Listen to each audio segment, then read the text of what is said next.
আসসালামু আলাইকুম। আশা করি সবাই ভালো আছেন। আজকে আমি কথা বলবো Facebook অ্যাডস নিয়ে।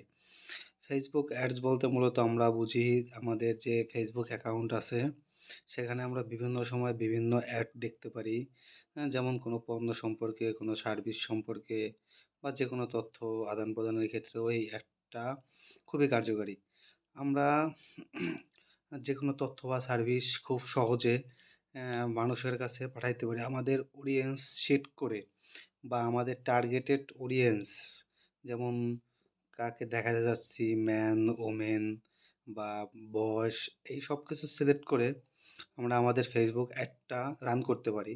তো ফেসবুক অ্যাডটা রান করার আ প্রধান উদ্দেশ্য হচ্ছে আমরা যেরকমভাবে এটা চাচ্ছি বা আমরা যেরকমভাবে অডিয়েন্স সেট করে দিচ্ছি বা আমরা যেভাবে একটা মানুষকে দেখাতে চাচ্ছি সেই অনুসারে আমরা আ অডিয়েন্সটা সেট করে তাদের কাছে আমাদের এক্সাক্ট যাদের কাছে আমাদের টার্গেট তাদের কাছেই আমরা আমাদের অ্যাডটা শো করাইতে পারি।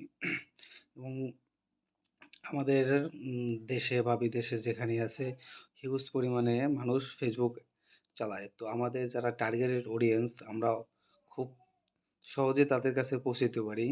তো যেকোনো অ্যাড রান করার জন্য আমাদের সাথে যোগাযোগ করতে পারেন। আমরা আ আপনার তথ্যের ভিত্তিতে খুব সহজে আপনাকে যে অডিয়েন্স বা আপনি যার কাছে অ্যাডটা পাঠাইতে চান আমরা তার কাছে পাঠানোর চেষ্টা করব। যেকোনো অ্যাড রান করার ক্ষেত্রে আপনি আমাদের সাথে যোগাযোগ করতে পারেন। ধন্যবাদ।